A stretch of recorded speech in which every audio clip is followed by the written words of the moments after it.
Ok. On va commencer par un pasouk de la paracha. Vous savez, dans cette paracha-là, on parle de la mezouza.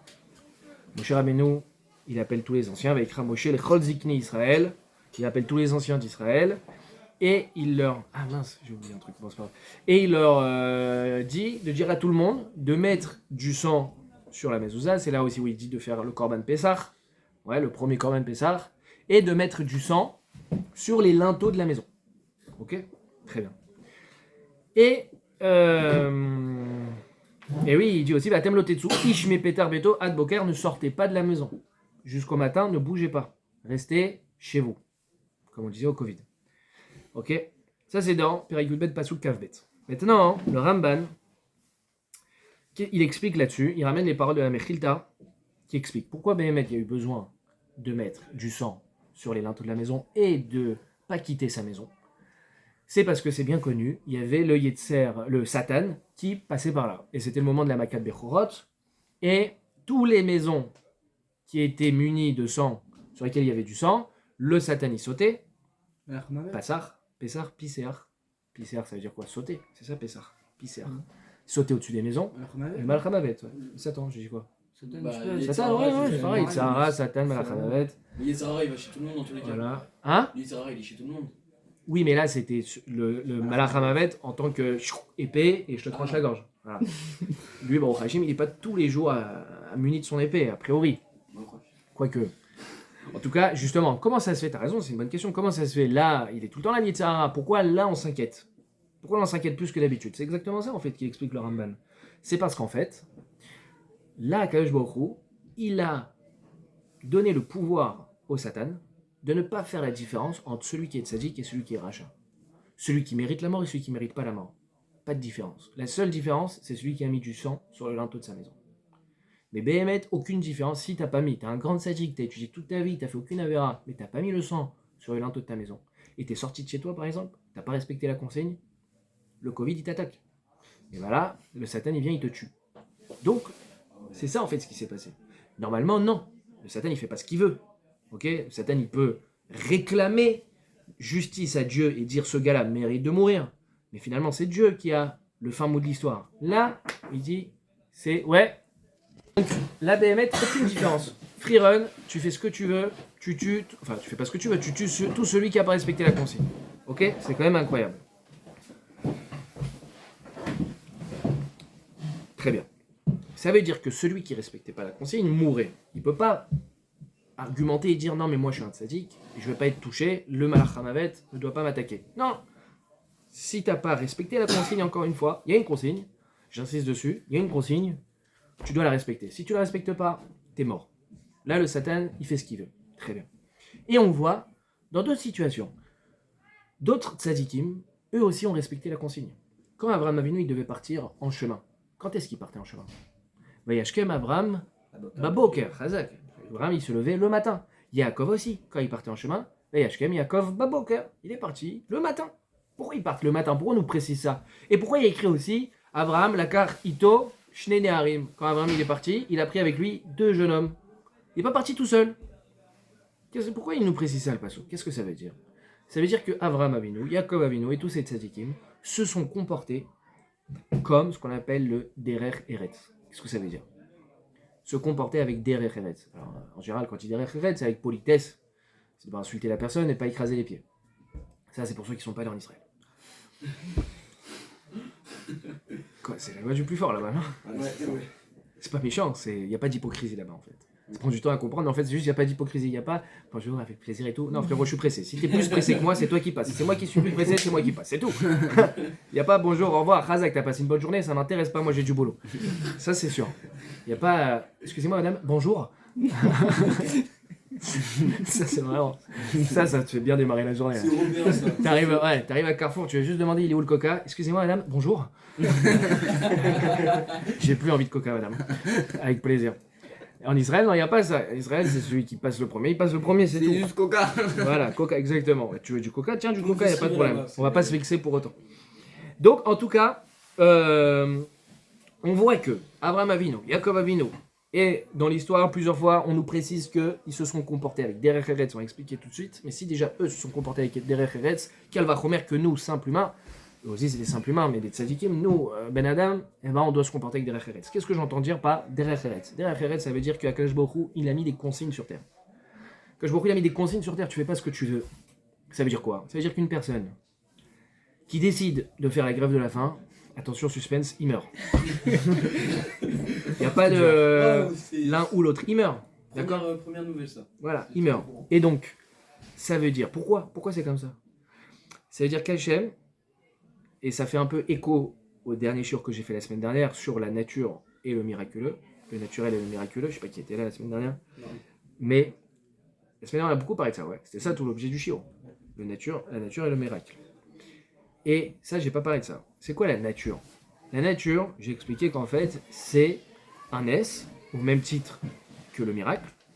Ce qui est naturel, quand la graine elle pousse, on a bien expliqué que c'est un même miracle, au même niveau que l'ouverture de la mer Rouge. Pour Dieu, c'est la même chose. C'est juste que la mer Rouge, il l'a fait une fois dans l'histoire de l'humanité.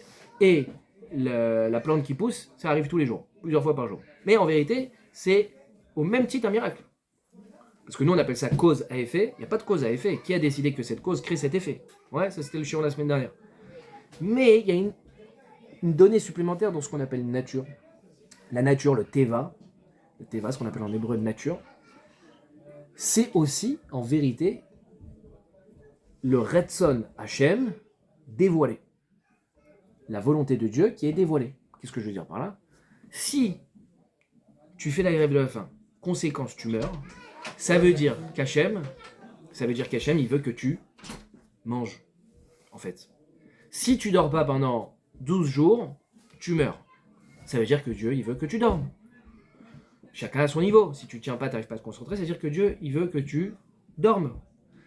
Quelqu'un qui prend un objet, il est courroucé de chicoroucé, il le balance, pah, il se casse. Et il dit, Dieu, il veut pas spécialement que ça se casse ou que ça se casse pas.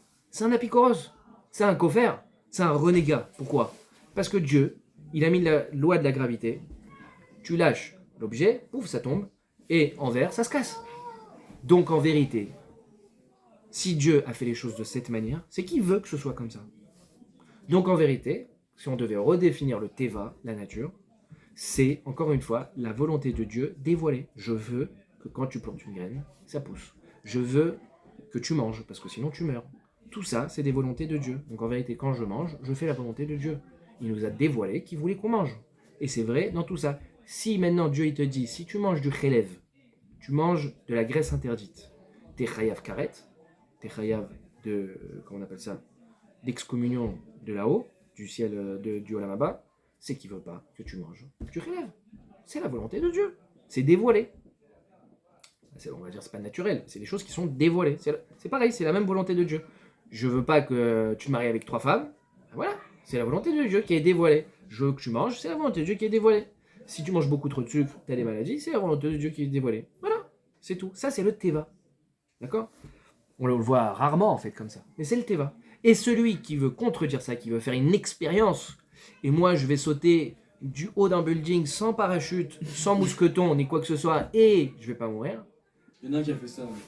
Il y en a qui ont essayé, et ils ont eu des problèmes. Et bah, il est mort. Non, justement, ils n'avaient plus de problème du coup. Il est mort. Ça dépend du point de vue, mon gars. Et je pense que tu devrais aller voir un psy. Je pense que la solution... Vous voyez ce que je veux dire? C'est tout simplement que le gars, en vérité, il renie la nature. Et peut-être que même on peut rentrer ça dedans, ceux qui font...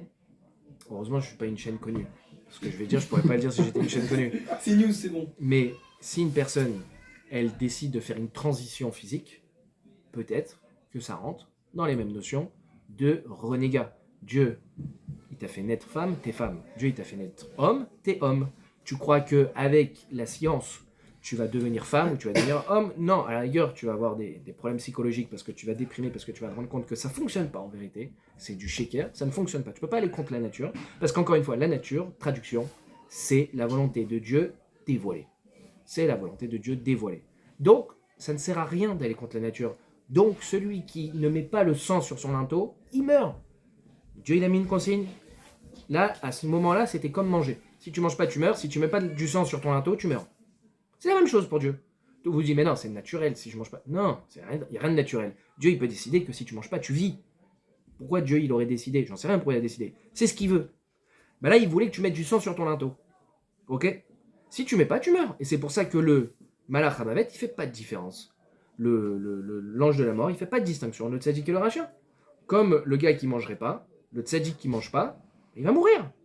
Pourquoi? Parce qu'il fait pas de distinction. Le tzaddik et le rachat, tout le monde doit manger.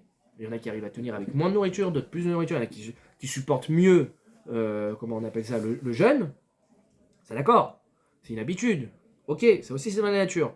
Mais ça ne change pas que finalement, même Rav, comment il s'appelle, Rabbi Yochanan, il a demandé ça là, purée. Au moment où ils ont pris Israël, le roi romain, il a dit à Rabbi Yochanan, demande-moi 2 choses et j'accepte. D'ailleurs, il a été reproché de truc. Et une des 2 choses, c'était de guérir Rabbi Dossa. Rabbi Yochanan Dossa. C'était lui? Non, je crois que c'était un autre. Je suis pas sûr. C'était un premier Beth Amikdash, ça. Tu vois, le nom m'échappe là. C'était le premier ou le deuxième Beth Amikdash? C'était le premier Beth Amikdash. C'était le premier Beth Amikdash. Ils ont encerclé. Et donc, l'homme chané, en tout cas, c'était le deuxième Beth Amikdash. En tout cas, ce Tana là, il a tenu pendant 40 ans, il mangeait rien du tout, il suçait des dattes. Voilà. Et donc ils ont dû il a sucé des dattes. Max qui mangeait. Non, lui il mangeait du caroube. Les filles, on la voit. Voilà, exactement, on le voyait passer tellement il était maigre. Et il fallait des sons en particulier pour le réhabituer. Si tu peux pas lui redonner une salade de fruits, il va exploser, il va mourir. C'est pas possible. C'était une des souffrances d'ailleurs qu'on faisait à certains otages. Tu donnerais à manger et puis d'un coup tu manges. Voilà. Azak les gars. Donc, si on a bien compris, toutes les personnes qui veulent contredire la volonté de Dieu dans la nature, quelqu'un qui encore une fois déciderait de faire la grève de la faim, il va mourir, qu'il le veuille ou non. Très bien, on l'a compris. D'ailleurs, Teva, Gematria, 86. Non. 400. oui, mais Gematria surtout, Elohim. Et Elohim. Teva et Gematria Elohim, la nature, hein? Tête, vet, aïn. 86, et Elohim c'est non, c'est pas 86 du côté là. Teva. Avec le hé, je crois. Ah oui, Elohim, et dans Elohim, c'est pas un coup, c'est un hé. Ouais, Oui, mais mais c'est connu. Hein? Ça fait 81. De quoi? Du coup, je rajoute le hé. Teva, c'est. Et donc Elohim, c'est la même gematria. Pourquoi? Parce que dans le Teva, en vérité, c'est la volonté de Dieu, la Midat Hadin. Ça fonctionne comme ça. Il n'y a pas d'autre choix. Tu peux pas t'écarter de ça. Tu peux pas fonctionner comme tu veux. Ça ne marche pas. Très bien. Maintenant, d'ailleurs, on voit dans le Asher Yatzar. Baruch ata Hashem Elokeinu melech haolam, Asher yatzar et Adam, vechokma bora b'nekim v'nekarim, halulim, galui ve'yadoua lifnei chisei kevodecha. C'est vu et dévoilé lifnei chisei kevodecha, chez im isatem echad mehem ou ipater echad mehem, en ashkenaz, que si quelque chose, un orifice s'ouvre ou se ferme, yefshar liitkayem ve'lahamod lefanecha afilu sha'a achat. Donc, qu'est-ce que ça veut dire? Ça veut dire que l'homme, il est composé d'ouverture et de fermeture. Son corps, il y a des ouvertures et des fermetures. Et en fonction, s'il y en a un qui se ferme, s'il y en a un qui s'ouvre, si le cœur s'ouvre, shalom, il meurt. S'il ne peut plus aller aux toilettes parce que ça s'est fermé, il meurt. Si le nez, la bouche, ça se ferme, il meurt. Très bien. Et dedans, on dit, et on le dit nulle part autre, l'ifne, galou iveyadoua, l'ifne chise kevodecha. C'est dévoilé et su devant ton trône céleste. On ne fait jamais intervenir le trône céleste dans aucune autre bracha. Ouais, quand on fait Birkot Torah, on ne parle pas du trône céleste. Quand on fait à la Mechia ou Birkat Amazon, on ne parle pas du trône céleste. Qu'est-ce qui se passe dans la Birkat d'Asher Yatzar? La bracha qu'on fait en sortant des toilettes. Là, on parle du trône céleste. C'est vraiment la classe. C'est surtout pour te faire comprendre justement qu'il n'y a pas de choses plus ou moins importantes aux yeux d'Hachem. Ou qu'il y a des choses qui s'en occupent et d'autres choses qui ne s'en occupent pas. Même quand tu vas aux toilettes, c'est autant important. C'est autant de nissim, ou c'est autant de nature, comme vous voulez. Pour Dieu, ça revient au même. Et c'est pour ça qu'il le dit particulièrement dans une bracha d'Asher Yatzar. On se dit que c'est quelque chose de tellement sale, tellement loin de la Gdusha, tellement loin de Dieu, que ça c'est un truc, bon, c'est nous qui gérons. Non, tout c'est Hachem. Ça aussi fait partie de la création et de la volonté de Dieu que ça fonctionne de cette manière. Même ça, ça monte jusqu'au trône céleste. Vous imaginez? Même ça fait partie du Ratzon Hashem. Ce Teva, cette nature, ça s'appelle la volonté de Dieu. Ça fonctionne comme ça. Ok? Très bien. Maintenant, c'est intéressant parce que on voit que Béhémet, ce que je suis en train de dire, même si on n'y pense pas régulièrement, et c'est peut-être ça le problème, finalement, dans le fond, c'est quand même des choses qui sont plus ou moins évidentes. Ce que je veux dire par évidente, ça veut dire que c'est des choses qu'on accepte facilement, et que même si là, tout de suite, il y a 5 minutes, on n'avait pas ça en tête, j'accepte. Je pense que tout le monde ici accepte facilement que tout ça fait partie de la volonté de Dieu. Et que la nature, c'est aussi Dieu qui la gère. On a du mal à la voir. Maintenant, moi j'aimerais savoir, est-ce qu'il y a vraiment des gens qui sont capables, profondément, de renier ça? D'être contre ça, de contredire ça, d'être pas d'accord avec ça. Jusqu'au bout des choses. Ça s'appelle le vrai apicoros. Le vrai renégat. Le gars qui remet vraiment en contradiction l'existence et l'influence que Dieu a sur notre terre. Est-ce qu'il y a des gens comme ça qui existent? Ou qui ont existé? Oui. C'est une question rhétorique. Ah. Je le dis parce que la réponse est fausse. Donc je te sauve comme ça. On n'a pas entendu, ce sera coupé au montage. Non. Là, regardez, écoutez bien. C'est intéressant parce que ça a l'air, finalement, quand je vous dis ces choses-là, ça a l'air d'être une évidence. Ou en tout cas, on l'accepte encore une fois facilement. Mais pour autant, au quotidien, est-ce qu'on vit notre vie en fonction de cette réalité-là? Est-ce qu'on vit réellement notre vie en fonction de ce savoir, c'est-à-dire d'être conscient que tout le naturel, eh bien, c'est Retzon Hashem? Est-ce qu'on le vit de cette façon? Ou est-ce qu'on se dit plutôt que je mange parce que je dois manger, parce que si je mange pas, je meurs, et qu'il n'y a aucune autre réalité qui existe? Ça veut dire qu'en fait, c'est pas Dieu qui a décidé ou qui a fait les choses ainsi que je dois manger ou pas. C'est la nature. Je dois manger. Mais Dieu n'est pas lié à ça. Est-ce que quand je mange, j'ai conscience de ça? Est-ce que quand je vais aux toilettes, j'ai conscience de ça? Et est-ce que au quotidien, finalement, et ça c'était le cours de la semaine dernière, je vois en vérité Dieu dans le naturel, que quand j'allume la lumière, finalement, c'est pas parce que j'ai appuyé sur le bouton et que le circuit électrique s'est fermé que ça s'allume, mais non, de se dire c'est Dieu qui a fait qu'en fait, il y a une cause et un effet. D'arrêter de penser, encore une fois, en cause à effet. De penser que c'est parce que le circuit électrique est fermé que ça s'allume. Mais pourquoi, quand un circuit électrique est fermé, ça crée de la lumière? Pourquoi? Parce que là c'était ouvert et maintenant c'est fermé. Ah, c'est plus clair maintenant. Non, c'est faux.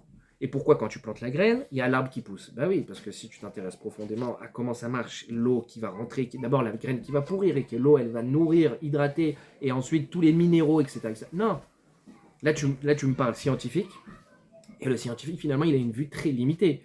Même s'il voit beaucoup de choses, il s'arrêtera toujours à ce qui est matériel et il y a en vérité dans la science plein de réponses qui ne sont pas résolues. Et ils se disent, vu que ça évolue, ils y répondront. Sauf qu'il y a des choses qu'ils ne peuvent pas expliquer. Ils ne peuvent pas expliquer quelle est la cause toute première à l'existence du monde. Le Big Bang, je veux bien. Pourquoi pas le Big Bang? Il y a même des rabbanim, des rishonim, qui disent que le Big Bang a existé. C'est pas un problème de dire que le Big Bang a existé ou pas. Le problème, c'est de savoir qu'est-ce qui a provoqué le Big Bang. Parce que si je dis c'est Dieu qui a provoqué le Big Bang, c'est d'accord, alors on est sur la même longueur d'onde. Alors toi tu dis c'est une évolution, créée par une explosion, et d'autres disent non, c'est du jour au lendemain, le ciel et la terre. Ok. Mais si par contre tu me dis que le Big Bang c'est une réaction naturelle, donc naturelle par définition, il n'y a pas de cause première, il n'y a pas de Dieu derrière, il n'y a pas de quelque chose derrière, alors là on a un problème.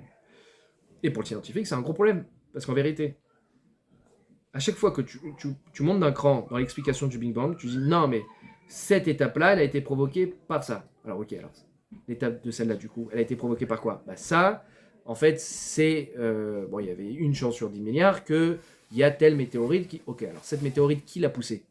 Alors cette météorite, qui l'a poussée? Et ok, tac. Mais à un moment donné, il peut pas... À un moment donné, donc moi je veux qu'il me fasse un raccourci, on revient au tout premier phénomène. Tout premier phénomène qui provoque le Big Bang. Qu'est-ce qui a fait que ça bouge? Et ça, si tu mets pas à un moment donné Dieu dans l'histoire, c'est inexplicable. Il faut bien... Moi, je veux bien que tu rajoutes des milliards d'étapes. Mais le premier domino, qui l'a poussé? d'où il a bougé le premier domino. Et entre nous, d'où il existe le premier domino? Il faut bien un domino pour toi. D'où il existe ce truc? Il faut bien une poussière. Même si ça démarre d'une poussière, et que cette poussière, elle est rentrée en collision avec une autre poussière, et waouh, ça a fait pouf. D'accord. Mais cette poussière, qui l'a créée? D'où elle vient? Parce que si tu me dis qu'il n'y avait pas d'espace de base, il n'y avait rien alors. S'il n'y avait rien. Hein? Avec les êtres humains. Pareil. Tu peux remonter jusqu'à où il y a bien quelqu'un. Il y a bien quelque chose, exactement. Il y a un- Il faut forcément. Voilà, ça, c'est pas par magie. Même si on vient du plus petit des crustacés, je veux bien. On était de base des coquelicots ou on était, on était une étoile de mer. Moi, je veux bien. Le premier homme était une étoile de mer et qui se déplaçait comme ça. Pourquoi pas? Mais qui a créé cette étoile de mer? Et si tu me dis qu'elle vient d'un coquillage, qui a créé le coquillage? Il n'y a aucun problème. Il faut juste, moi, la première étape. Et on sait tout ça en fait quand on en parle. Bah ouais, c'est évident. Mais Mais il faut se comporter alors. par rapport à quoi? Même si on le sait, comment il faut se comporter je veux dire, même si on le sait, ça va changer quoi dans notre vie de tous les jours?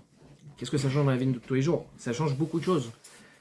Ça change beaucoup de choses. Pourquoi? Ça change surtout, en fait, on avait parlé de ça un petit peu la semaine dernière, ça change surtout les efforts que je vais faire dans le quotidien.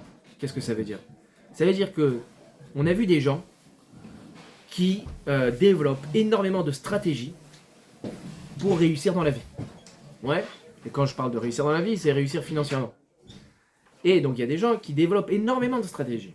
Si tu as conscience finalement que tout ce qui est naturel, c'est du miracle, comme l'ouverture de la mer Rouge, tu comprends à un moment donné que toutes les stratégies que tu développes, c'est un peu de la blague. Parce que, comme je vous ai dit la semaine dernière, on pense qu'on a pris en compte des dizaines, peut-être même des centaines d'informations et de possibilités, donc on a tout prévu pour notre business plan, et qu'en vérité, il y a des milliards d'autres possibilités que tu n'as pas pris en compte.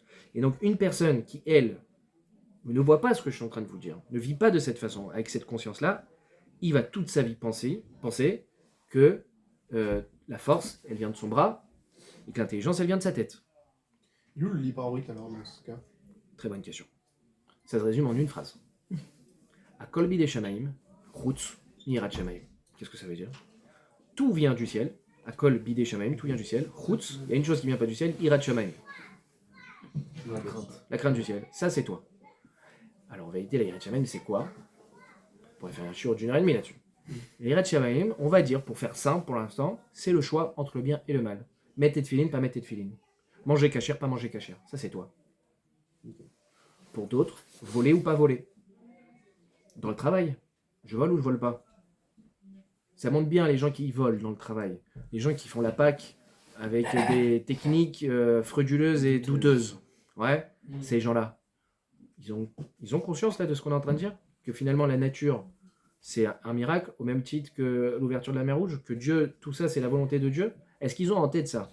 Comment tu peux arriver à voler alors que finalement c'est Dieu qui gère tout ça? Qu'est-ce qu'il y a, David? Non, midi, j'ai parlé de ce sujet-là, entre quand toi tu as ta partie et celle de Dieu. Par exemple, pour les chanteurs, je te prends un exemple. Aujourd'hui, Instagram, c'est devenu leur outil pour se faire connaître Ouais. et pour justement trouver des prestations. Ouais. Ok, mais t'en as aussi d'autres, ils vont te dire que comme c'est Hachem qui donne tout, ils ne vont pas se mettre sur les réseaux et du coup ça va tomber. Ok. Alors ça, c'est toute la semaine dernière, on m'a posé 10 fois ce genre de questions pour savoir en vérité, elle Comme se les situe rabbanim, je où te prends elle un se... exemple, mais rabbanim aussi, et maintenant ils se mettent sur Instagram pour se faire connaître et développer des cours. Rav Goberg, tout C'est ça. pas pareil. Ouais, C'est pas pareil. principe. C'est pas... Oui, c'est faire de la pub pour le chiour. Mais je sais pas s'ils gagnent plus d'argent. C'est Je pas parle pareil. en termes financiers, Pour là. diffuser la Torah. Non, t'as raison. Maintenant, la question, c'est donc savoir où se situe, à combien se situe Maïshtadlout. C'est ça. C'est aussi un peu ça ta question. Mm. Toi, tu as parlé de libre arbitre. Je pense aussi que tu voulais parler de moi, combien je dois faire d'efforts finalement, concrètement. Après, le libre arbitre n'existe pas vraiment parce que tout est déjà décidé au moment où on arrive sur Terre. Chas Ouais, mais v'shalom. t'as toujours le choix. Chas v'shalom. Chas v'shalom. Ça, non, mais c'est bien que tu le poses. Ça, c'est exactement ce que vers ce quoi se dirige la société Goy. C'est-à-dire qu'au fur et à mesure, on a l'impression qu'on est comme des animaux et qu'on n'a pas tellement de libre arbitre, qu'on n'a pas tellement de champ d'action. Alors, d'une certaine façon, c'est vrai.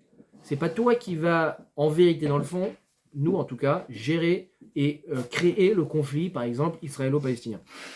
Ça, ce genre de grands événements, évidemment que ça doit très certainement faire partie du programme de Dieu, qui a été écrit peut-être depuis la création du monde. Maintenant, toi, manger cachère, pas manger cachère, c'est toi. Faire ce lachonara ou pas, c'est toi. Tu peux monter, descendre, ce que tu veux, c'est toi. Tu pourras jamais remettre la responsabilité sur quoi que ce soit. C'est que toi. Même de dire, mais mon éducation, c'est toi. Après, il y a des gens qui font pas Shabbat parce qu'ils n'ont pas été éduqués dans Shabbat. C'est d'accord. Alors ça, ils n'ont pas de libre arbitre dessus. Et il y en a un autre, toute sa vie, il a fait Shabbat. Il a aussi pas de libre arbitre dessus. Jamais. Quelqu'un qui a fait toute sa vie Shabbat, il transgressera pas Shabbat comme ça. Et du coup, il n'a pas aussi de libre arbitre dessus. Quelqu'un qui a jamais mangé, moi je vous dis la vérité, pas manger cachère, c'est pas une question pour moi, j'ai pas de libre arbitre dessus, pour moi c'est évidemment non. Et les gens ils ont une question, et c'est là le libre arbitre qui s'exprime. Donc chacun à son niveau, ça on a fait plusieurs cours dessus, sur l'explication du libre arbitre, qui est une question fondamentale. Mais il y a des choses qui sont communes à tous, et ça là-dessus, pourra jamais remettre en question notre capacité à choisir. Et d'ailleurs c'est la seule chose qui compte. C'est les choix que tu fais au quotidien. C'est la seule chose qui compte. D'accord ? Il y a des choses que tu ne pourras pas changer. Par exemple, devenir riche, et ça je l'ai dit la semaine dernière, globalement, c'est pas tellement entre tes mains. Il y a des choses qu'on a l'impression qu'ils favorisent, et on l'a vu, on a parlé, des gens qui font des grandes études, ou qui, voilà, il y a des études qui permettent d'accéder à un certain salaire, d'autres non. C'est vrai, il y a une forme de nature, et Dieu se cache derrière tout ça. Et Dieu aussi veut te mettre à l'épreuve, parce que en fait la nature est une épreuve pour l'homme. De croire que c'est naturel, de croire que la pluie, elle vient parce que la terre s'est chauffée et que du coup l'évaporation, ça a créé de la pluie, et tu te dis, bah c'est naturel, ah oui, et que si je mange pas, je meurs, c'est naturel. Non, tout ça c'est une épreuve pour l'homme, de croire que c'est naturel. Bien comprendre que tout ça, ça tient du miracle. Mais, dès l'instant qu'on est habitué à quelque chose, on voit plus Dieu. Si je dors pas, je suis fatigué. Donc, la nature a fait que, si je dors pas, je suis fatigué. Non, c'est Dieu qui a fait ça.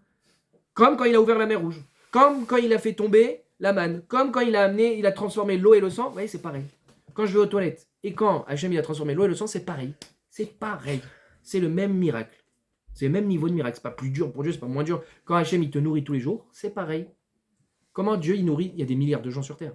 Ils ont tous mangé. Comment? Des milliards de gens qui mangent tous les jours. Comment? C'est magique quand même. Et tous ces animaux qui sont sur Terre mangent aussi tous les jours. Ça tient du miracle. Mais nous, on voit quoi? On voit notre petit quotidien, et on voit que c'est parce que j'ai bossé, j'ai mon argent, truc. Alors c'est vrai, Dieu, il a dit, Bézia tapecha, avec la sueur de ton front. À la sueur de ton front, tu devras gagner ton argent. C'est-à-dire, en gros, comme on l'a dit, tout ça, c'est la semaine dernière qu'on l'a dit. La nourriture ne viendra pas tout seul dans ta bouche. Donc, tu dois faire une ishtadlout. Le degré d'ishtadlout, ça dépend de chacun. Ça dépend du niveau de chacun. Mais, même quand tu dois faire plus d'ishtadlout que Rav Ovadia Yosef, ça reste que dans ta ishtadlout, tu dois être conscient que c'est une ishtadlout. Quand tu prends un médicament, tu dois prendre le médicament. Si tu ne prends pas le médicament, tu es un coffre. Pourquoi? Parce que Dieu, il a fait en sorte que les médecins créent des médicaments pour guérir. Tu ne guéris pas tout seul. Mais quand tu prends le médicament, tu dois être conscient que celui qui te guérit et qui fait effet, c'est Dieu. Qu'est-ce qu'il y a, David? Depuis tout à l'heure, t'en peux plus. Ouais. Non, mais après le problème. Je dis le mot argent, toi, t'es électrifié. Toujours. Ah ouais, t'as raison, c'est important. Ouais. Alors, non, mais quand tu dis par exemple, Ishtadlout, Ouais. et que c'est à la fin tu te rends compte que c'est Hachem qui est derrière tout ça, et quand par exemple, parce que ça c'est c'est un chanteur qui me l'a dit. Vas-y, dis-moi, ouais. Quand tu fais ce truc là par exemple sur Instagram où tu vas développer tes vidéos, faire ta pub, Ouais. tu vas plus avoir une mouna en Instagram qu'une croyance en Hachem. Tout à fait. Dans le sens, Exactement. par rapport à la réussite. Exactement. Mais en fait, plus largement, on a une croyance dans l'argent. Donc là, c'est résumé à Instagram. En vérité, les gens, Voilà. La Picoros, le renégat. Non, donc, pour revenir à ce qui soulève David et plus généralement, effectivement, il y a des phénomènes qui nous mettent dans une situation où on a l'impression que c'est Instagram qui fait la pluie et le beau temps. L'impression que c'est l'argent qui fait la pluie et le beau temps. Et est-ce que c'est faux? Oui, c'est faux. Mais alors pourquoi on croit tout ça? Parce que Dieu, il a voulu ça. Mais ça veut dire aussi que dans le fond, il faut bien comprendre que cet argent, elle n'a de valeur que parce que Dieu a bien accepté qu'elle ait de la valeur. Mais que toute la valeur qu'elle a, en vérité, c'est Dieu qui est derrière tout ça. Ouais, ça veut dire encore une fois que celui qui passe 23 heures sur 24 à se prendre la tête pour de l'argent, il n'a pas compris comment ça marche la vie. Il n'a pas compris, parce que tu peux essayer de tout gérer, c'est Dieu qui gère à la fin. Et même au début, il t'a imposé une ishtadlout, il t'a imposé un effort à faire. Mais si tu fais que des efforts tout le temps, ça s'appelle plus des efforts, ça s'appelle je gère. C'est plus Dieu qui gère, c'est moi qui gère. Parce que tu es en train de calculer, si j'investis dans ça, si je prends ce client, si je me lève à telle heure, si je fais tel job, si non-stop, tu te poses 1000 questions et tu essayes de tout capter et de tout prévoir et de tout contrôler. Tu passes des heures et la preuve que tu penses tout contrôler, c'est parce que le temps que tu passes dessus, et qu'il n'y a pas un moment où tu te dis, regarde, je laisse la place à Dieu à un moment quand même. D'ailleurs, moi je fais ma de l'autre et Dieu il fait le reste. Non, tu es sans cesse en train de t'inquiéter, mot très important, tu t'inquiètes. Ouais, merci beaucoup. Tu t'inquiètes. Si tu t'inquiètes, c'est que tu penses que tu gères. Si tu es d'accord que tu gères pas vraiment, tu t'inquiètes pas. Dieu il fait à faire le reste. J'ai fait mon job et ensuite ce que j'ai ou ce que j'ai pas, ça revient au même. Parce que tu as conscience, merci beaucoup, que si tu passes 12 heures ou si tu passes 5 heures, ça revient au même. Si tu passes 0 heure, on est d'accord, tu n'auras rien. Donc il faut bien faire un effort. Il faut bien faire un effort. C'est pour ça, souvent je dis un mi-temps, par exemple, quelqu'un qui fait un mi-temps, l'après-midi il travaille, le matin il étudie, il n'a rien perdu. Ah, parce que tu vas travailler 4 heures de plus, tu vas plus gagner. Ouais, mais moi j'ai plein d'exemples que... C'est vrai. Ah ah, l'épreuve elle existe. Dieu, il veut que tu sois mis à l'épreuve et que tu aies le sentiment que quand tu travailles 12 heures plutôt que 8 heures, ou de 8 heures plutôt que 5 heures, alors tu gagnes moins. Tu gagnes plus. Ça, c'est l'épreuve. Ça, c'est de croire que. Et c'est de croire que tu seras plus aisé, plus à l'aise, etc. Encore une fois, c'est vrai, un caissier gagne moins qu'un commissaire au compte. C'est vrai. Mais si c'était pas comme ça, on n'aurait aucune épreuve, on ferait tous caissier. C'est facile. Si on gagnait autant. Dieu, il a fait en sorte que l'épreuve, elle est constante. Qu'on a constamment l'impression qu'on peut gérer tout ça.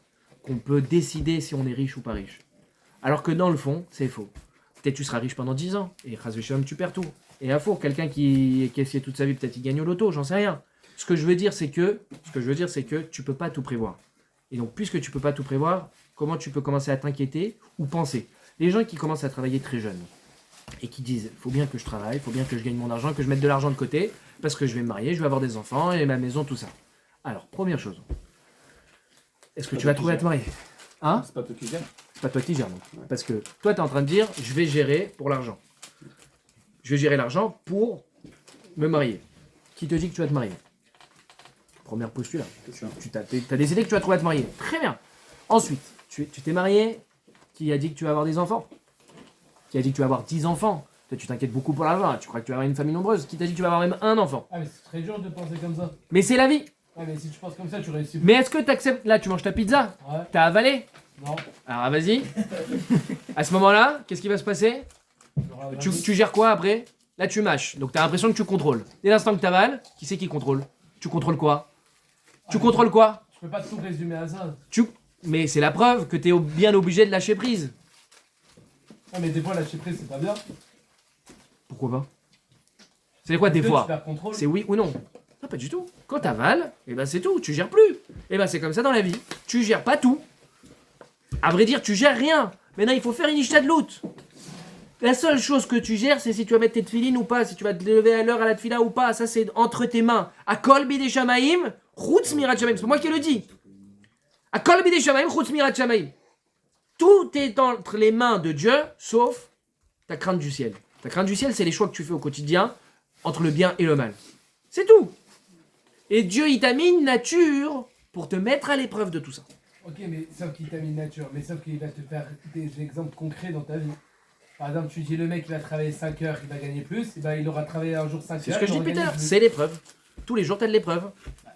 Tous les jours, t'as de l'épreuve. Alors ça n'a aucun sens. Je vous ai raconté la semaine dernière l'histoire du gars, il a invité le rabbin Herzliya là.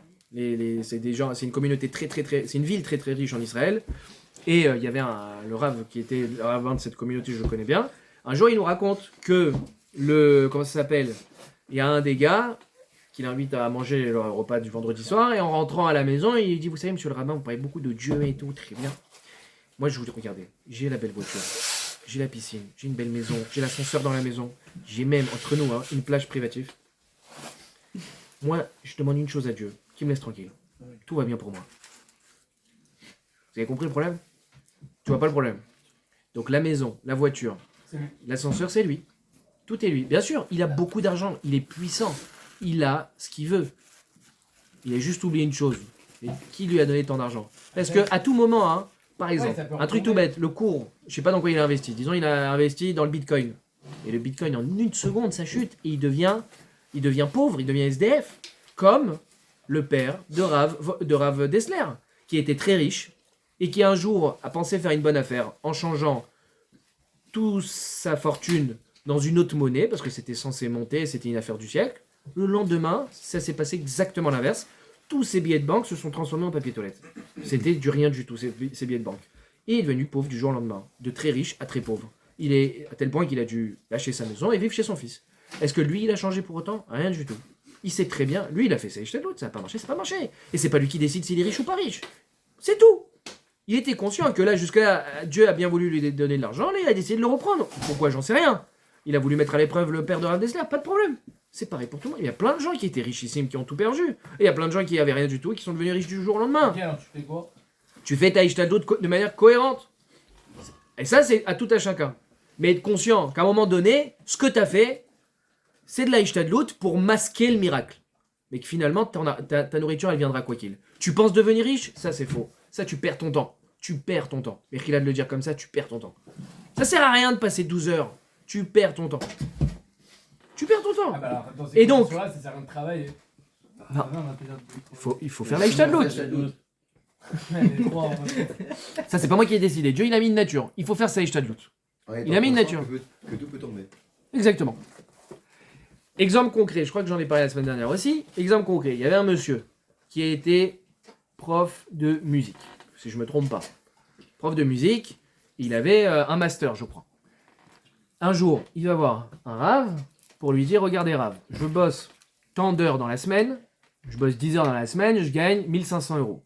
Si je passe mon doctorat, je bosserai que 7 heures dans la semaine, donc 3 heures de moins, et je gagnerai 2000 euros. Donc je travaille moins pour gagner plus. J'aurai plus de temps pour étudier.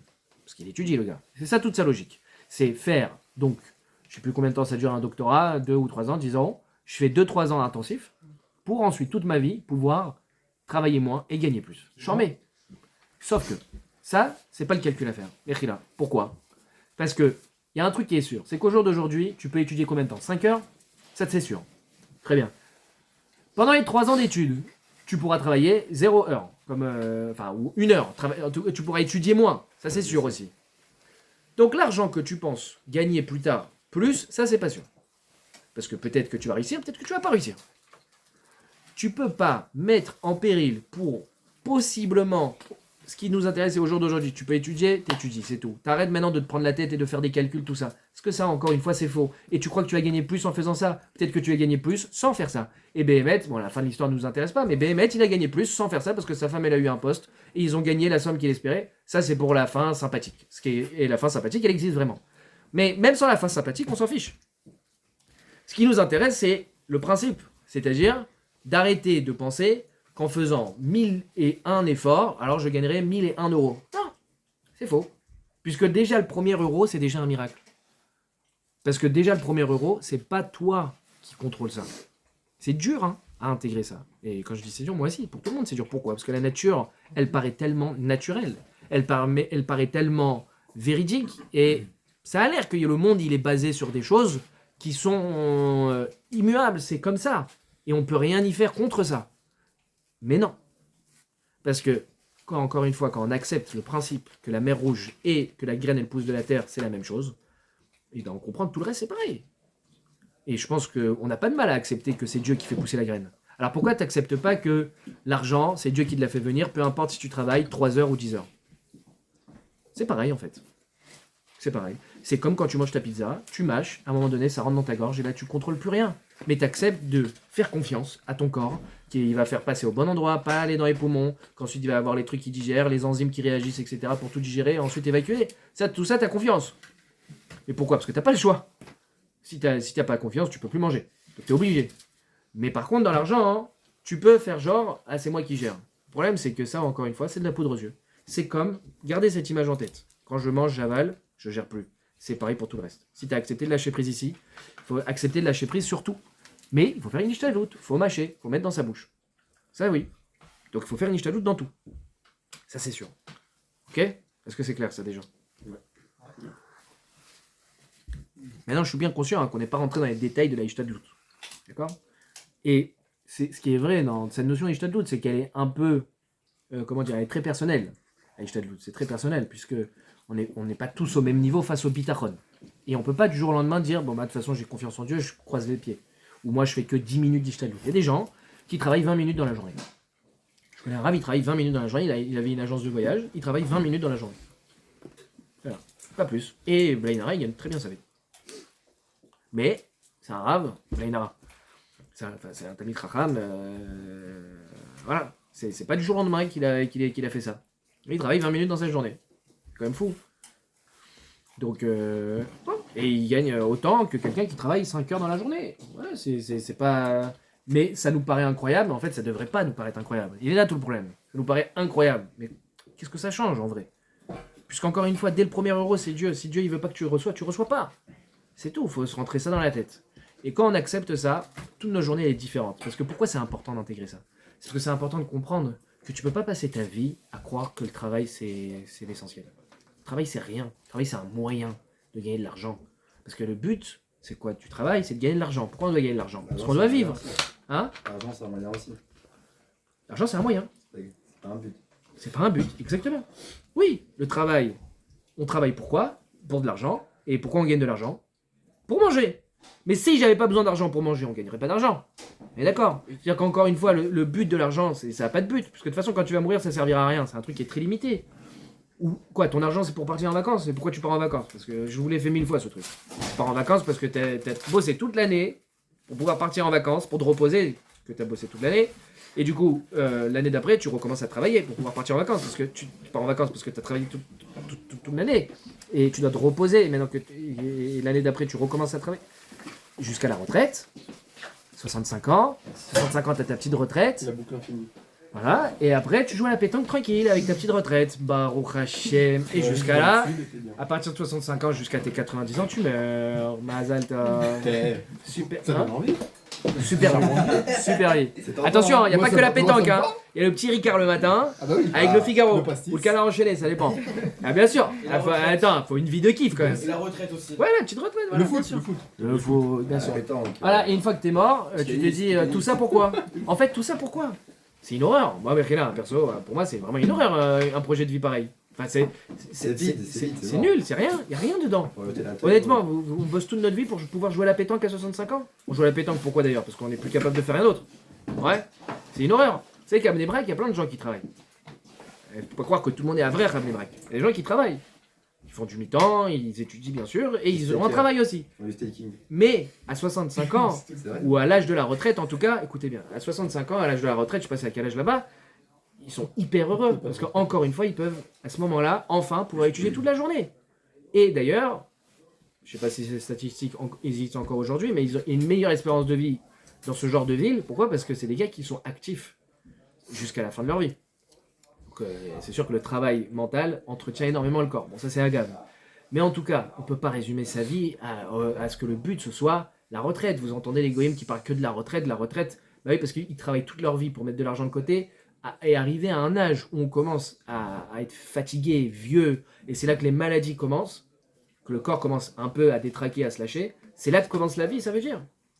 C'est horrible. C'est horrible. C'est pas ça. Enfin, je peux pas imaginer que Dieu m'ait mis sur terre pour ça. Parce que finalement, rentrez dans la tête d'un goy, demandez-lui pourquoi il est né et pourquoi il meurt. Est-ce que vous pensez que le temps vous appartient? Est-ce que le temps, quand vous dites je donne du temps, ça veut dire que le temps t'appartient? Déjà, ça veut dire que tu crées du temps. Parce que tu donnes, c'est-à-dire que tu crées du temps. Bon.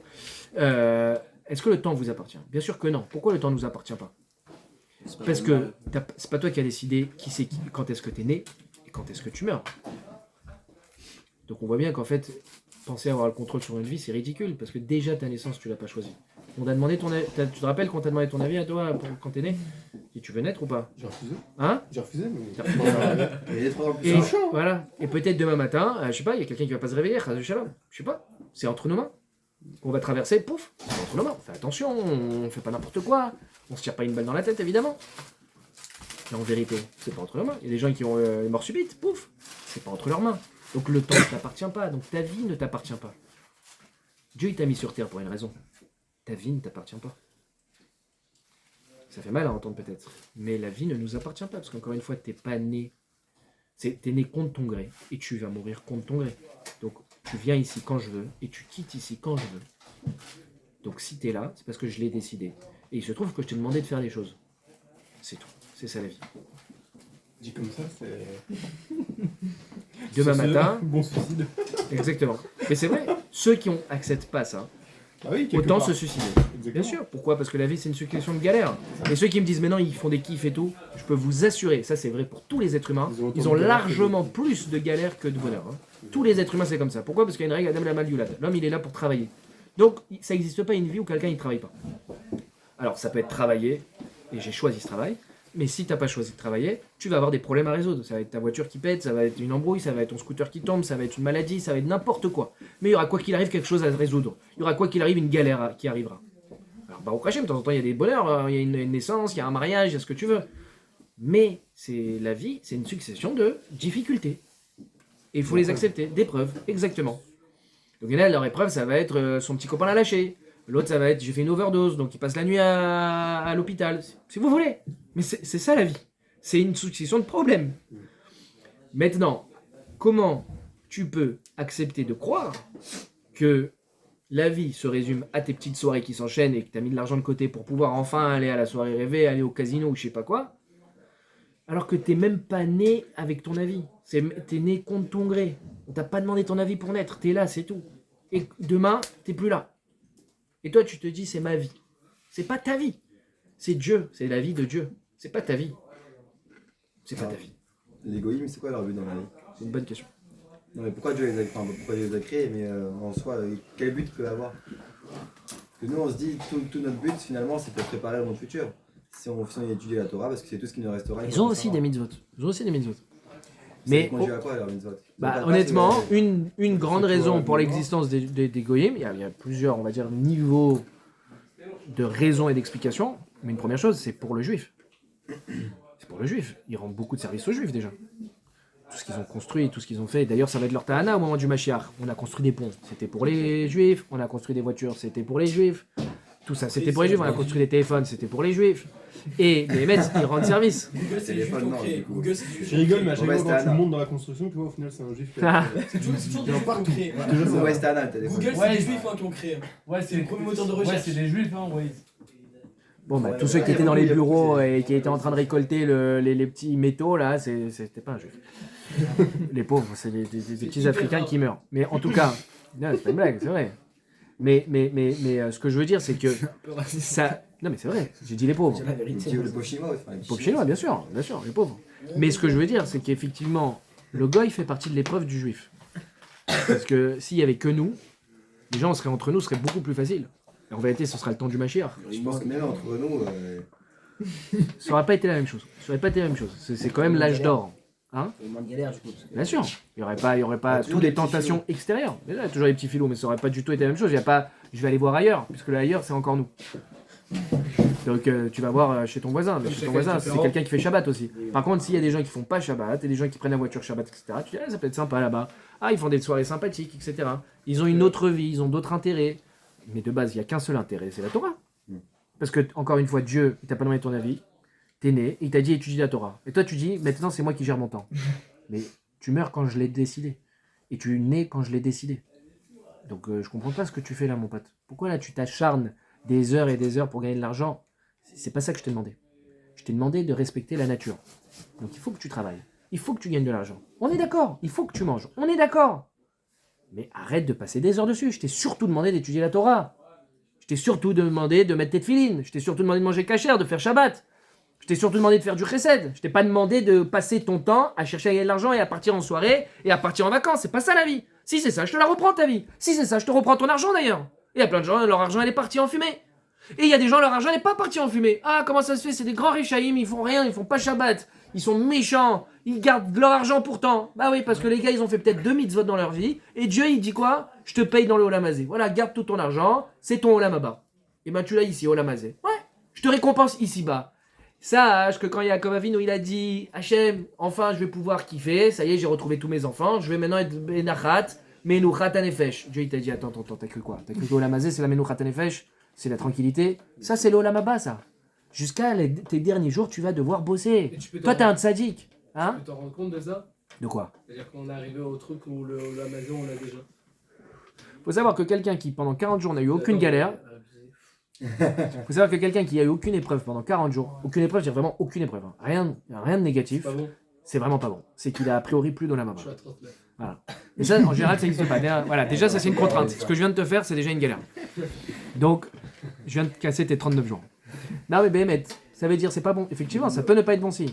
Hachem, il peut te payer. Normalement, tous les mitzvot qu'on fait, on ne récolte pas le mérite ici-bas. Tout celui qui croit que j'ai ça parce que j'ai fait ça, c'est une erreur.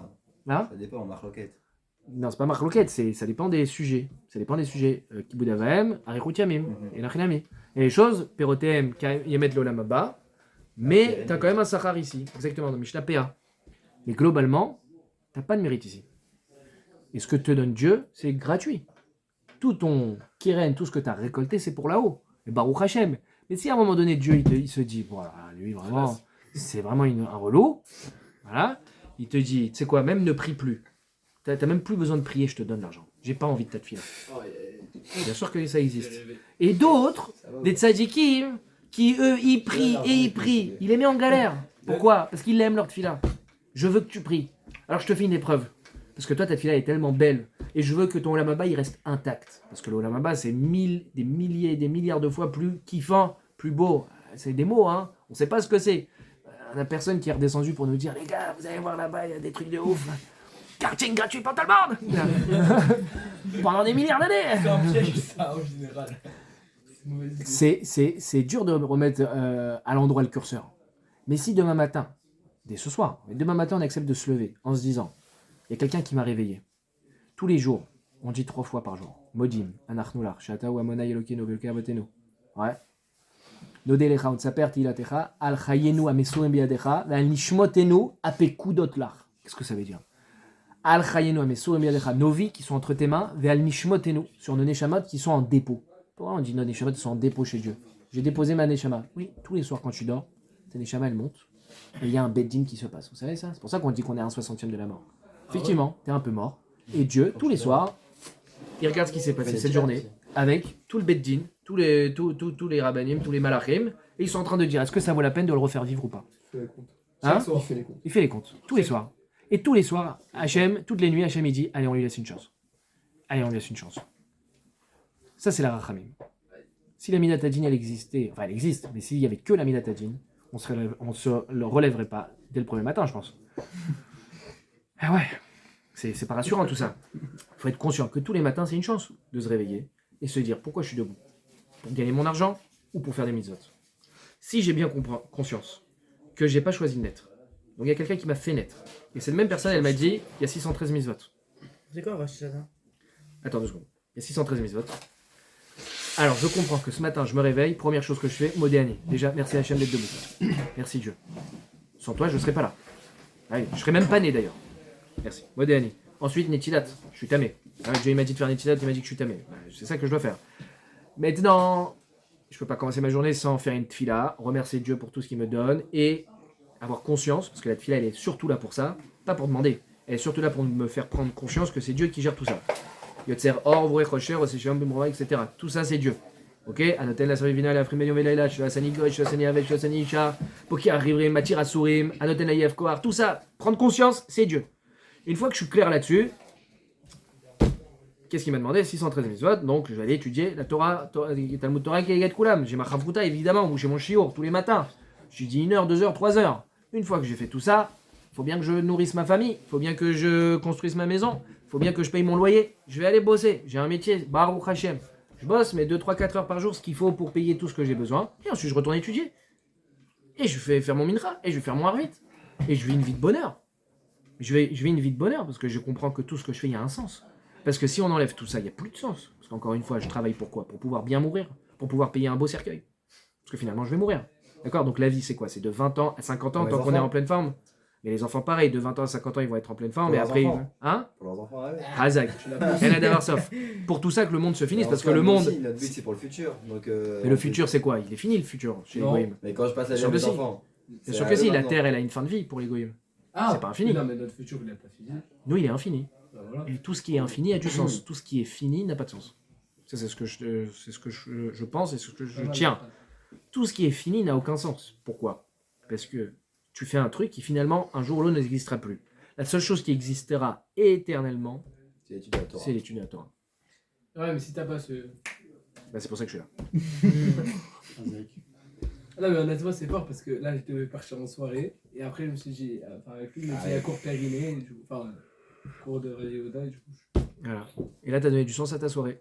Parce que ta soirée, elle serait partie en vapeur. Demain matin, pauvre, tu serais peut-être rentré tard, je sais pas, fatigué, mal de tête. Voilà, plus rien. Ça part en fumée, ça n'existe plus. Là, ce que tu as acquis, par exemple, si tu le rumines un petit peu, ça va te rester pour toute la vie, ça peut te changer ta vie. Amen. C'est Juste. juste. trouvé le cas là, tu vois. Et ça dépend de qui. Ça dépend de qui, par contre, ça. Là, c'est pas dur. Là, c'est vous. Parce que à C'est Kol dur, Bile hein. Shamaim, Chutz Mirat Shamaim. Donc celui qui veut décider d'avoir oui ou non une Irat Shamaim, C'est ça. c'est vous. Et si vous voulez, je vous dis en 2 mots, c'est quoi la Irat Et Shamaim? le rhume aussi. C'est quoi la Irat Shamaim? Mais c'est très dur. C'est quoi la Yirat Shamaim? On va tous traduire la crainte du ciel. Yira, c'est la peur. Shamaim du ciel. Donc quoi? Tout notre travail, c'est d'avoir peur du ciel. Alors Mechila, je vais vous demander c'est quoi la différence alors entre Pachad et Yira? C'est quoi, Pachad, Vous c'est avez la 20 peur, minutes. Pachad, c'est la peur. Peur de quoi? C'est la peur. Mais pour avoir peur, faut avoir La peur. traduction entre Pachad et Yira, c'est la même chose? Sauf que C'est quoi la différence entre Pachad et Yira? Bah, c'est que t'as peur de Dieu et là t'as peur. Pourquoi c'est pas le même mot? C'est pas la même peur? Bah non. Et qui t'a dit que Pachad, c'est pas la peur d'Hachem? C'est pas une peur Bah, constante. C'est juste. Hein? C'est une crainte constante peut-être. C'est pas vraiment une peur, c'est juste. T'as- Pachad, t'as- si tu peux avoir aussi Pachad c'est du d'Hachem. respect, quoi. Pachad Yitzhak. Yitzhak, il a eu C'est peur. pas- C'est pas de la peur. Il a eu peur de qui? Il a eu peur de son ombre, il a eu peur de Dieu. C'est Oui. une peur qui est survenue. Donc toi, tu veux dire Ira, c'est tout le temps, et alors pourquoi c'est pas le même mot? Ça change quoi? Pourquoi? C'est pas, c'est Une pas le même peur mot, c'est le même et- mot, mais c'est. Mais il n'y a aucun différent. lien entre les deux mots. Hein. En hébreu, en général, il y a un lien entre les mots. Là, il n'y a aucun lien entre les deux mots. Et- Non, Par mais- contre, Ira, il a un lien avec un autre mot que vous connaissez C'est Ouais. tous. deux, c'est peur et crainte. C'est deux mots différents. Ira, c'est quoi? La peur et crainte, c'est en français. Et Ratchamaïm, non? Non, Ira, ça vient de quel mot Ira? Voir. Oui. Non. Azak, Roé. Oh, oh, là, on s'approche d'une réponse. Ira, c'est Roé, quoi? qui, c'est de Berger aussi. Roé, c'est voir. Alors, quel rapport maintenant entre la crainte du ciel et voir? Ah, Écoutez c'est bien, quand tu écoutez vois bien, quelque Rabotai. chose et que ça te Je vais fait finir peur. là-dessus. Écoutez bien, c'est une clé pour la vie. Yira, roé, voir. En vérité, la yira, Mechila de vous dire, c'est pas du tout d'avoir peur. Si vous voulez avoir peur, c'est le pachad. On te demande pas d'avoir peur de Dieu. La confiance. La yirat Hashem, qui est Reshit Rochma yirat Hashem, Reshit Rochma yirat Hashem. La première intelligence, c'est quoi? C'est yirat Hashem. Alors en quoi c'est une intelligence d'avoir peur de Dieu? En réalité, il faut traduire ça par connaissance. Ok? Yirat Hashem, Chochma Yirat Hashem, Hen Yirat Hashem. Pareil, c'est un autre pasouk. Que Yirat Hashem et Chochma, c'est la même chose. En quoi la Chochma et la Yirat Hashem, c'est la même chose? Kol chez Chochmato, Kol mi sheyesh lo Chochma ve'en lo Yira, en Chochmato mitkaemet. Ok, ouais. Pirkei Avot. Perek Gimel, il y a deux Mishnot qui le répètent, Mishnah Tet et Mishnah Yudzaïn. C'est quoi cette histoire maintenant? C'est quoi cette histoire de Chochma, de Yira, de voir, de trucs et Pachad? C'est pas la même chose. Mechila, c'est pas la même chose, c'est pas la peur. La Yirat Hashem, parce que ça, vous voyez, souvent dans les Shiurim, c'est un peu ce qu'on nous reproche. Dans les Shiurim, on nous dit d'avoir la Yirat Hashem. On nous dit qu'il faut avoir de la Havat Hashem. Mais jamais on nous dit c'est quoi. Alors si on me dit qu'il faut avoir peur de Dieu, alors je vais passer mon temps à me cacher. J'ai peur. Non, avoir peur de la faute, ça d'accord. Yirat Ret, ou Yirat Haonesh, la peur de la punition si vous voulez. Mais pourquoi la peur de Dieu? Parce que c'est pas Hachem qui vient te taper avec des coups de fouet. La seule chose qui vient te taper, c'est ta mauvaise action. Dieu, il te tape pas. La Yirat Hashem, c'est ce qui te permet de faire le choix. En gros, la Yirat Hashem, c'est la notion de savoir qu'est-ce que tu prends en compte et qu'est-ce que tu prends pas en compte. Quand quelqu'un va dans la forêt et qui va tête baissée dans la forêt, alors il n'a pas conscience de ce qui se passe. Pourquoi? Parce qu'il n'a pas vérifié qu'il y avait des loups. Des brigands. Hein? Des brigands. Des brigands, des loups, ce que tu veux. Maintenant, une fois qu'il a pris comme information qu'il y a des loups, qu'il y a des brigands, parce que M. Toubert a l'air d'avoir connu pas mal de brigands, à partir du moment où il a pris conscience de ça, il peut être roé, il peut prendre en considération les différentes possibilités. Mais tant que tu n'es pas au courant, tu peux pas voir, tu peux pas être un voyant, tu peux pas prendre en considération plusieurs possibilités. La Yirat Hashem, c'est Quand tu as Hirat Hashem, ça veut dire que tu as décidé de prendre en compte Hashem. C'est ça, être roé. Je vois Hashem, je prends en compte Hashem. C'est ce qui va te permettre de faire des choix. Et c'est pour ça qu'on dit à Kol Bidi Shamaim, Chutz Mirat Shamaim, la seule chose qui te permet d'avoir de la Bechira, la seule chose sur laquelle tu as de la Bechira, c'est quelle voie tu prends en compte. Est-ce que tu prends en compte la voie des réseaux sociaux ou est-ce que tu prends en compte la voie de la Torah? C'est juste ça, Hirat Hashem. C'est qu'est-ce que tu prends en compte. Et en gros, la réponse est qu'il faut rien prendre en compte. La seule chose que tu prends en compte, c'est Dieu. La seule chose que tu prends en compte, c'est la Torah. Tout le reste des voies, tu leur fais fermer la bouche. Alors des fois, la peur te permet de ne pas prendre en compte. Par exemple, quelqu'un qui a très envie de la Porsche qui vient de passer. Ça arrive ça. Et on te dit lotit ave. Tu dois pas avoir de tentation. Tu dois pas désirer. Lotit ave. C'est très dur ça. Comment tu fais pour ne pas désirer? C'est une nature ça. Je désire ou je désire pas si je la trouve belle la Porsche, je la désire. Qu'est-ce que je peux faire? Maintenant, je te prends la même Porsche, je te la mets l'autre côté d'un ravin et pour aller récupérer cette Porsche, il y a un petit rondin de bois qui fait 1 cm de large. Et là, il faut jouer au funambule. Là, tu la désires autant cette voiture? Ouais. Pas du tout. Béhémet, non, mais parce que t'as pas été dans la situation, mais tu verras que Béhémet, tu diras, Béhémet, j'en veux plus.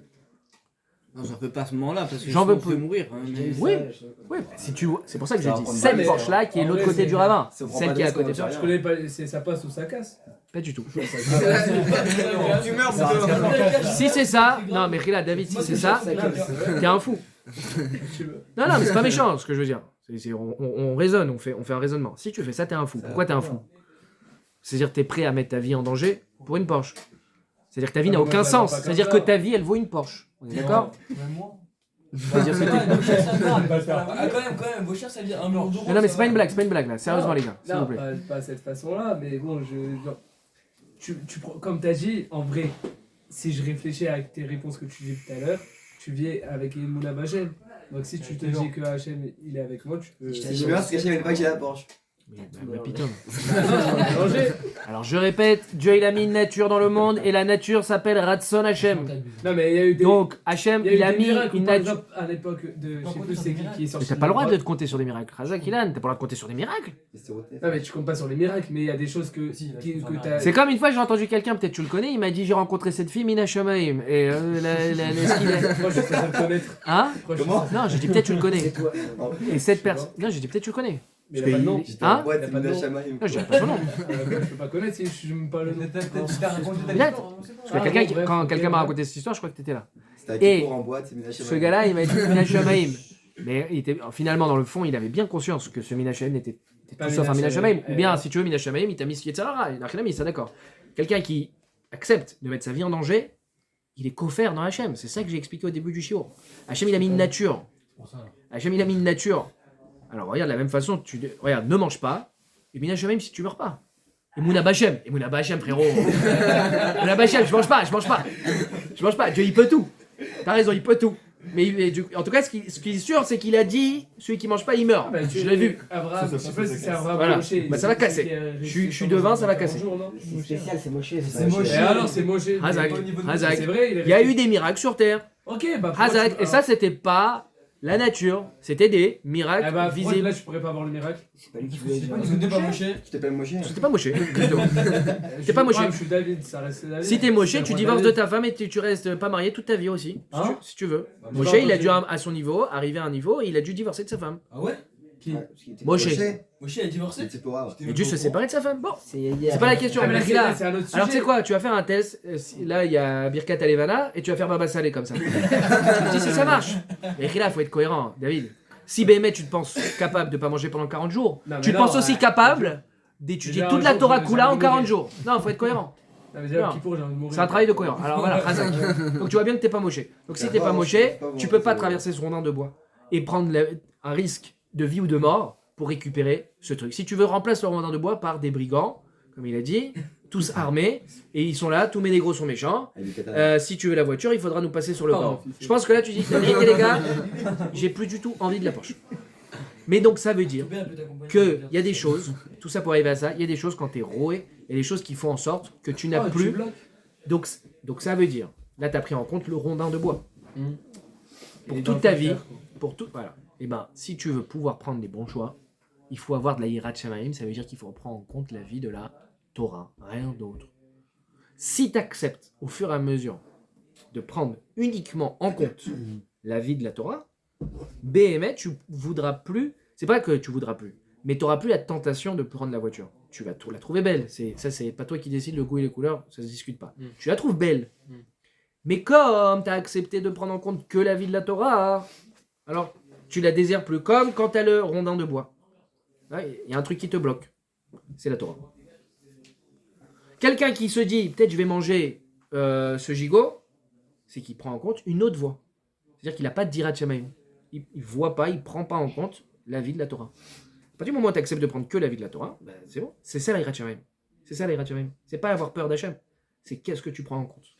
Après, la Torah ne lui demande pas. Donc, dans ce moment-là, tu fais plus 50-50. Quoi? Par rapport au travail? Ouais. Moi, tu fais 20-80. Ce que je voulais dire, la Ouais, Torah mais ne lui demande pas Il y a de- Ishtadlout. Adam Arishon lui-même devait travailler la terre pour pouvoir manger. Ça, c'est pas moi qui l'ai décidé, c'est aussi Dieu. Donc, tu écoutes Dieu, tu travailles un peu. Tu es obligé de travailler un peu. Ça mais viendra quand pas tu- tout seul. Ok, Il faut mais des là, millionnaires, pas travailler concrètement, en vrai, si on parle honnêtement, quand tu regardes les temps là qui courent, tu crois que travailler un petit peu, ça va te permettre d'être bien? Si, Ishtadlout. Ah, ça y est, je t'ajoute, j'ai entendu. Je travaille combien dans la journée, moi? Je sais pas, je sais pas poser la question. Alors, je travaille 0. J'ai fait que étudier. Je suis payé, mais je fais que étudier. Et pour devenir Ma femme, elle millionnaire, travaille, comment elle est assistante maternelle. Qui te demande de devenir millionnaire? Alors, tu crois qu'elle moi, je vais qu'elle devenir gagne millionnaire. comme le Toi, tu patron veux. de le patron de Facebook, C'est que, Meta? moi, je sais Non, pas. effectivement, on gagne pas Tu autant. seras millionnaire sans travailler. C'est vrai. Est-ce que j'ai un appartement? Oui, Est-ce que je nourris tous les jours mes 3 enfants? sûrement. Voilà, bah au Hachem, j'avais besoin d'une voiture, j'ai pu l'acheter. Ouais. Bah au Hachem. Et je suis pas en train de chercher, parce que une fois j'ai dit à quelqu'un, à ton avis je gagne combien? Et je lui ai tout dit, tout expliqué, tout détaillé. Et j'ai dit, non mais Rav, l'Ainara, truc. J'ai dit, non mais c'est moi qui te le dis là, c'est pas une question d'Ainara, c'est prendre conscience qu'il n'y a pas une voie. Il n'y a pas une voie, il n'y a pas si je fais ça, je suis bien, si je fais pas ça, je suis pas bien. Non, je t'ai pas dit ça, c'est une mais je t'ai dit, question il faut de un prendre, juste milieu. de prise en compte. Juste milieu. Si t'es pas capable de pas partir tous les ans, 2 fois par an au ski, c'est une Ça, chose. La Torah ne t'interdit pas de kiffer. Tout à fait. Et ben au Hachem, on kiffe tous les jours. Mais non, si ton kiff, ton seul kiff, c'est de pouvoir privatiser la chambre d'hôtel à 20 000 balles, là tu vas devoir bosser et entre nous, je suis pas sûr que tu l'auras. Je parle pas qu'à toi, je parle à tout le monde. Ça c'est pas sûr. Ah, on se souhaite, Par on se contre, souhaite. manger tous les jours Parce que je l'aurais pas tellement. et avoir un vrai toit sur la tête. Et la Torah, elle nous dit pas de vivre. Enfin, le but, le super but, c'est ce qu'elle dit Mishnah Pirkei Avot, de se suffire d'un peu d'eau, de suffire d'un peu de pain et de dormir sur le sol. On n'est pas à ce niveau-là. Ça c'est pour les grandes tzadikim. Ça d'accord, ça d'accord. Mais pour une vie normale, il y a un normal. Tout va bien. Ouais, donc là, Tout va bien pour tout le monde. là, en vrai, si je comprends ta phrase, tu dis aux gens. Je sais pas qui c'est qui vit le mieux entre nous. Pourtant, toi, tu travailles. Ouais, Je parle financièrement. Hein. ouais. C'est très cher. Encore une fois, je parle de moi, toi, mais ça peut être n'importe Ah, qui. vas-y, Hein. parle-moi, vas-y. Voilà, il y a pas. Donc, Dis les il y a- termes. il y a- donc comment ça se fait? Tu travailles, toi, pourtant. Et donc, T'es censé gagner le triple de moi. bah, ça se trouve. Enfin, je sais pas. C'est vache. Ça se trouve, oui. Je crois pas. Non, mais. Je suis à 15 000, frérot. Ah, En fait, elle est je belle. bosse. Non, je gueule. Mais alors, Je suis je à chale. Non, mais. Ah ouais. On peut s'échanger? Allez. Non, mais là, si tu dis, là, ce que tu dis, Ah, c'est-à-dire que je te dis une connerie. Les enfants, quand il a 10 ans, il te dit je veux finir pompier. Tu lui dis bah ouais, mais ça dépend pas de toi. Genre, genre, je peux plus avoir d'ambition. Alors, Bah non. Ah bah c'est. il y a- C'est-à-dire les alors je sais gens pas ce qui que vont t'appelles ambition. Genre avoir un rêve, genre il se dit, je sais pas. C'est beau de moi. rêver, bah, c'est Tu un peux rêve. avoir un rêve. C'est un rêve, c'est un rêve. Tu peux avoir un rêve. Pourquoi Ouais, pas? mais là, non, tu dis que non, tu Vas-y, dors. Tu peux chercher à avoir quelque Ah, chose. tu vas Il te faut juste réveiller. accepter que c'est pas sûr que c'est ça que t'auras. Encore une fois, sur le dos de la Torah, exactement. Si c'est sur le dos de la Torah, c'est un problème. Il y a des gens qui ont fait des études sur le dos de la Torah. Ouais, C'est-à-dire que pendant 5 ans, ils pouvaient pas étudier. Mais après, je suis tranquille. Mais qui t'a dit pendant 5 ans, tu dois étudier quand même? mais là, maintenant, ils ont fait ça, ils sont tranquilles, ils étudient. Tu crois qu'ils étudient plus? Ça, c'est pas Ah, je sûr. sais pas si Ça, c'est pas sûr. Ça, c'est pas sûr. sûr. Premièrement, ça, c'est pas sûr qu'ils étudient. Parce que finalement, Sans ils se connaître. sont mis dans une situation où ils doivent beaucoup travailler. T'as raison, ça existe bien sûr, bah, au Hachem. Ils auront leur Mais d'un autre école. côté, pendant 5 ans, ils ont perdu 5 ans. Ok. Qui t'a permis de faire ce Hachbon. Hachem, il t'a pas dit 5 ans, t'es tranquille, Ah, bah, t'as c'est pas à ce besoin. moment-là où il intervient le libre arbitre. Hazak. T'as fait le bon choix ou pas? Non. Ah, bah, c'est. Mais là, on est pour après faire coup. conscience, lui. Il aura ses Bien sûr, efforts. mais David, tu fais ce que tu veux dans la vie. Bah, c'est ça. Mais bien sûr, tu fais ce que tu veux. Mais c'est ça, tous les preuves de la vie, c'est que tu fais ce que tu veux. Tu peux choisir. Mais c'est à l'arrivée, Non, on va mais voir ce qui va se tu fais passer. ce que tu veux, mais après, tu te mets des limites. Elles sont où tes limites? C'est ça la question. Et moi, je te dis, les limites, il faut voir où se placent les limites, les choix qu'on fait et comment on perçoit le monde. Ok, là, je vous ai répété 1000 fois comment on perçoit le monde. Ça, c'est le problème. C'est que la nature, elle nous fait de la poudre aux yeux. On y croit. Et je voulais vous parler de ça, mais bon, il est déjà tard, là, ça fait 1h10. Non, Mais vous savez ce qu'on appelle le dymion? Vous savez ce que c'est le dymion? Le dymion, Ah, c'est bah l'imaginaire. ouais, c'est moi qui. Vous savez ce que c'est le dymion? C'est très important ça. Le dymion, c'est l'imaginaire. En français, c'est ce qu'on appelle l'imagination. C'est ça tout le problème. C'est qu'on a de l'imagination. Alors, l'imagination, on doit l'utiliser. On doit l'utiliser dans quoi? Par exemple, dans la tfila. Dans la tfila, c'est très bien d'avoir de l'imagination. Par exemple, moi, je crois que je t'ai déjà dit ça, Benjamin, quand je fais par exemple Mechalkel Chaim Bechesed, quand dans la Mida, quand on dit Dieu il nourrit tous les êtres vivants Bechesed, à ce moment-là, des fois, ça m'arrive d'imaginer la forêt amazonienne avec tous les animaux qui sont dedans et que Dieu il nourrit tout ça. J'utilise mon imagination. Le problème, c'est quand on utilise notre imagination à mauvais escient. C'est-à-dire, quel est le gros problème pour moi? Par exemple, des films ou des jeux vidéo, des choses comme ça. C'est pas le Beatlesman. C'est pas la Pritsout. Bien que c'est aussi des problèmes. Hein. Beatlesman, c'est déjà la perte de temps, c'est un problème. Mais il n'y a pas que les films qui font perdre du temps. La Pritsout, c'est-à-dire les choses sales à voir, c'est un problème. Mais c'est pas que ça. Il n'y a pas que ça qui nous fait voir des mauvaises choses. Dans la rue, on en voit partout. Pour moi, le gros problème des films et de tous ces genres de choses, et même des réseaux sociaux finalement, c'est le dymion. C'est quoi, Julien? Imagination. Écoutez bien, s'il vous plaît. Le dymion, c'est dire l'imaginaire que ça nous crée. Ça veut dire quoi? Ça veut dire qu'à force de voir des films, ou tout ce qui est pas réel, ça crée en nous... Non, c'est pas ça. Je crois pas à Spider-Man. C'est pas ça le problème. Écoute bien, écoute bien. Je crois pas à Spider-Man. Par contre, Spider-Man, voir Spider-Man et des choses comme ça, ça crée en moi cette capacité d'imaginer. Ça veut dire qu'il y a des choses qui sont pas vraies, mais que je crois pour vrai. Par exemple, croire que je fais une faute et que Dieu ne le voit pas. Cause à effet. Ah, c'est la personne qui fait ça. C'est un mot du Ratchamaï. Mais qu'est-ce qui favorise ça? C'est de développer son imaginaire, de croire que... Et la société, elle veut à tout prix ça. Par exemple, la carte bleue. La carte bleue te fait croire que tu es plus riche que ce que tu es vraiment. Pourquoi? Parce que quand tu as des billets, c'est clair, ils sont là où ils sont pas là. La carte bleue, c'est dématérialisé. Et donc, j'ai même 300 euros de... Je peux être à découvert 300 euros. C'est-à-dire, j'ai 300 euros en plus. La carte bleue, ça a été créé pour donner aux pauvres le sentiment d'être riche. Mais Mehmet, parce que là, tu n'as pas des billets physiquement. Donc, tu as le sentiment d'avoir plus d'argent que ce que tu en as vraiment. Et à la fin du mois, tu te retrouves, il y a des gens qui ont un découvert autorisé de 1000 euros. Je connais quelqu'un qui a vécu pendant 4 ans avec un découvert de 1000 euros. C'est-à-dire que chaque mois, en fait, il remboursait ses 1000 euros de découvert. Mais il était toujours à zéro, en vérité. Il était ou à 0 ou à moins 1000. Amex. 0 à moins 1000. Vous imaginez? Vous imaginez l'imaginaire que ça crée? Et donc, en fait, ça a la capacité de nous faire croire des choses fausses. Notamment, de croire que quand on fait une faute, la midatadine n'existe pas. C'est bizarre, hein, mais ça crée ça en nous. On est capable de croire que quand je fais du lachonara, ça passe. Que quand j'ai pas mis de filine, ça passe. Comment tu peux croire une chose pareille? Tu crois en Dieu quand même. Et tu sais que Dieu il t'a dit mettre les filines. Comment tu peux croire une chose pareille? Parce que tu as accepté de créer en toi cette capacité à imaginer, à croire des choses fausses. Évidemment, tu vas pas croire que Superman existe. Mais ça développe en toi ça.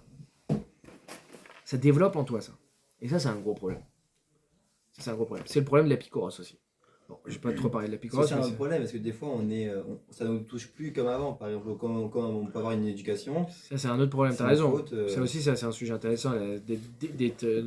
L'émotion, tu parles? Ouais, Manquer d'émotion? Que quelqu'un, par exemple, demain, il Shalom, il fait pas Shabbat. Sauf lui, il a plus conscience que c'est qu'un Shabbat. Donc il se rend pas compte qu'en fait ce qu'il fait, même s'il sait qu'Hachem il nous voit pas faire son Shabbat, il va se dire bon c'est pas grave. Je sais que j'ai fait une faute, mais il la place pas peut-être en Ça aussi, c'est s'habituer aux fautes. La première fois, t'as un peu mal, et puis au fur et à mesure, t'as de moins en moins mal, jusqu'au jour où tu crois que c'est même permis de pas faire Shabbat. Non, c'est vrai. Les fautes qu'on répète, au bout d'un moment, elles deviennent permises dans nos têtes. Et comment tu crois que c'est permis? Parce que t'as du dymion. Le dymion, c'est l'imaginaire créé par la société. Tout ça, on croit aux choses. On peut avoir conscience qu'Hachem nous voit, sans avoir conscience de ce qu'on fait. Ça revient au même. Il voit, mais il voit pas une faute, il voit un truc que tu as fait qui est pas mal. Ça revient au même globalement en fait. Tu sais que Dieu te voit, mais il te voit en train de faire quelque chose de neutre. Alors qu'en fait, tu es en train de faire quelque chose de mal. Ça, c'est le dymion. Pas forcément neutre, mais se dire. Tu sais par exemple, tu vois des trucs sur les réseaux sociaux, tu sais que c'est du baratin, vous le savez mieux que moi, et pourtant tu y crois quand même. T'acceptes. Comment tu peux vivre cette dualité-là? D'accepter un truc qui est faux, et de te dire, d'accepter le mécanisme dans ta tête, de se dire c'est peut-être vrai. Enfin, on n'en a pas conscience de ça. Et en fait, on le fait ça. Ouais, si tu veux, oui. Ça, mais relativiser, c'est une forme de mensonge. Et le mensonge, c'est l'imaginaire. Relativiser, c'est-à-dire tu dis, ouais, c'est pas très grave, il m'a pas tellement vu, ou même s'il m'a vu, il va rien faire. Tout ça, ça va ensemble.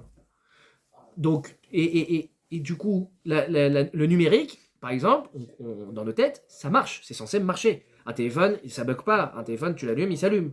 Et le jour où il bug, qu'est-ce qui se passe? Il y a un problème, et tu t'acharnes, et tu trucs, et tu rééteins.